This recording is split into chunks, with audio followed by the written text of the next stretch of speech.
Welcome back to The Explainer. Today, we're unpacking a truly fascinating, high-stakes engineering puzzle, and it's hiding right out in the open oceans. You know, the global maritime shipping industry is basically responsible for moving almost everything we buy. We're talking around 90% of world trade traveling by sea. But it faces this massive environmental challenge. We're going to look closely at how international rules specifically designed to clean up the air we breathe, might have accidentally created an entirely new problem beneath the surface of the water. Which brings us to a really tough question: the Marine Scrubber Loophole, cleaning the air or polluting the sea. I want you to think about a paradox for a second here. What if the very solution to air pollution is actually polluting our oceans? It's crazy to think about, right? But when we try to solve global issues on a massive industrial scale, we often find that pushing a problem out of one space just kind of forces it into another. Historically, we've seen this, right? Like when factories built taller smokestacks. Sure, it cleared the local air, but it just pushed the pollution to neighboring regions. Today, we're exploring a similar massive trade-off, and it's happening on thousands of commercial cargo ships right now.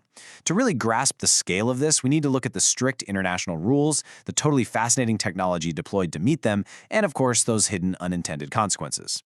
Okay, let's dive into this. Here's our roadmap for today's explainer. First, we'll look at the sulfur emission rules. Second, what exactly are marine scrubbers? Third, the 3 types of scrubbers. Fourth, the financial benefit. And finally, number 5, the environmental controversy. All right, part 1, the sulfur emission rules, also known as MARPOL Annex VI. So, to understand the situation, you really have to understand the rulebook. The International Maritime Organization, or IMO, stepped in and enforced these incredibly strict limits on the sulfur content of marine fuels globally. And honestly, this was a super necessary move, because sulfur emissions from ships cause severe air pollution, respiratory issues in port cities, and even acid rain. Bad stuff. But to comply with these strict limits, ship owners suddenly faced a massive dilemma. Basically, they have 2 choices. On one hand, they could choose to burn expensive low-sulfur fuels, like marine gas oil or ultra-low sulfur fuel oil. Now, these fuels are highly refined and they burn much cleaner, but they carry a hefty premium. Or, alternatively, they can install a scrubber. This is a complex piece of tech that allows them to keep burning the much cheaper traditional high-sulfur fuel oil, which is often called heavy fuel oil or bunker crude. The catch? They just have to clean the exhaust gas before it ever hits the open air. Which brings us to part 2.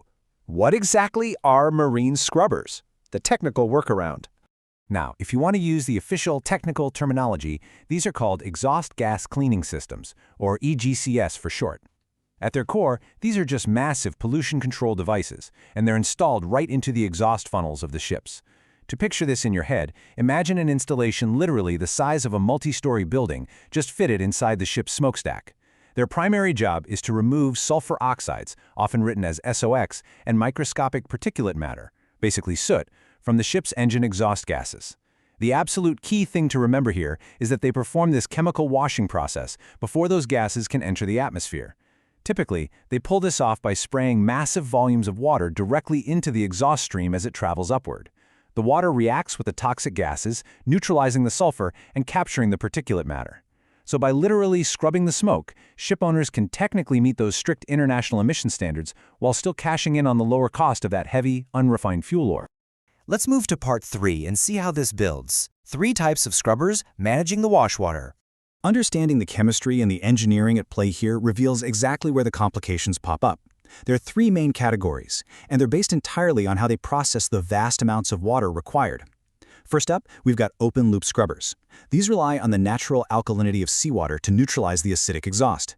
So they pump millions of gallons of seawater up into the exhaust tower, spray it through the gases, and then, and this is absolutely crucial, they discharge that treated wash water directly back into the sea in a continuous loop. Because of this direct discharge, they're actually banned in certain ports and sensitive coastal regions. Second are closed-loop scrubbers. Now these work quite differently. They use fresh water that's carried on board, which is then mixed with an alkaline chemical additive, like sodium hydroxide, to effectively clean the gas. But instead of dumping it straight into the ocean, the water is recirculated through a closed system. A small amount of bleed-off water is extracted, cleaned, and temporarily stored, while the resulting highly concentrated toxic sludge is held in tanks to be disposed of safely at specialized shore facilities later. And finally, we have hybrid scrubbers. These are highly sophisticated systems capable of operating in both of these modes. Hybrid scrubbers are super interesting because they give ship operators a dynamic choice, and they perfectly highlight how the shipping industry adapts to this really fragmented regulatory map. When a ship enters restricted ports, heavily trafficked straits, or specific coastal waters that have explicitly banned open-loop discharges, the crew simply flips a switch. Boom, they operate in closed-loop mode. This ensures they're fully compliant with local environmental laws and aren't just dumping wash water near sensitive coastlines. Then, once the vessel is back out in the deep open sea where international regulations currently allow it, they switch right back to open-loop mode. Doing this allows them to discharge the wash water directly into the ocean, which saves on their onboard freshwater supply, reduces chemical additive costs, and it minimizes the amount of sludge they have to store and pay to offload at their next port call. All right, on to part 4, the financial benefit, the economic incentive. Now, what's really interesting about this is the sheer scale of the economics involved. It's totally staggering. Installing one of these giant exhaust gas cleaning systems on a commercial cargo ship is not just some casual upgrade. I mean, it requires a multi-million-dollar upfront investment, massive engineering overhauls, and significant time sitting in a dry dock. However, because there is such an enormous price spread between the cheap, dirty, high-sulfur fuel and the highly refined, expensive, low-sulfur fuel, ship owners save an absolute fortune on daily operating costs. To put that into perspective, large container ships can burn well over 100 tons of fuel in a single day. When the price difference is hundreds of dollars per ton, a ship with a scrubber is suddenly saving tens of thousands of dollars every 24 hours. The math works out so heavily in their favor that they can actually recover those multi-million-dollar installation costs in just 1 to 3 short years. No way, right? But it's true. After that payback period is over, it basically just becomes pure competitive advantage and profit, especially compared to ships that chose to simply buy the cleaner fuel. Which brings us to part 5, the climax of the explainer, the environmental controversy, the hidden trade-off. So while ship owners are saving vast amounts of money and, technically complying with international air pollution laws, critics and scientists are raising massive red flags about what is actually happening beneath the waterline. When open-loop scrubbers wash the engine exhaust, they are essentially taking the dense pollution out of the air and transferring it directly into the wash water.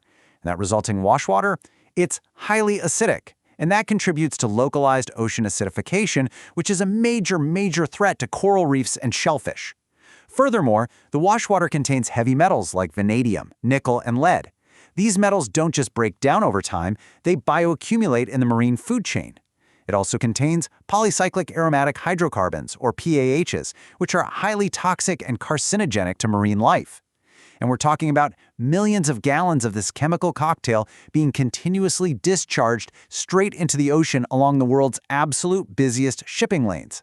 This is exactly why a growing number of major ports and even entire nations have begun outright banning open-loop wash-water discharges in their territories. And this brilliantly illustrates the core debate here. Scrubbers are undeniably successful at cleaning the air. They do exactly what those MARPOL Annex V regulations demanded. They stop the vast majority of sulfur from going up the smokestack, which significantly prevents acid rain and improves atmospheric air quality for coastal communities all around the globe. The engineering works, it really does. But the critics are equally correct in pointing out the narrow focus of that regulation. By widely adopting open-loop systems, the shipping industry is largely just capturing airborne toxins and dumping them straight into marine ecosystems. We successfully mitigated a severe air pollution problem. But in doing so, we basically created a brand new, incredibly complex water pollution problem. So the crucial point is transferring pollution from the atmosphere to marine ecosystems a sustainable solution? It forces us to take a step back and ask what clean really means when we engineer these massive global industrial fixes. We've seen how the regulations were designed, how the technology quickly adapted to exploit the loopholes, and why the financial incentives are so incredibly powerful for the shipping companies. But as we look closer at the delicate health of our oceans, this is a debate that is far from settled. Thank you so much for joining me on this explainer. Keep asking those tough questions, keep examining the evidence, and I'll see you next time as we break down another fascinating topic.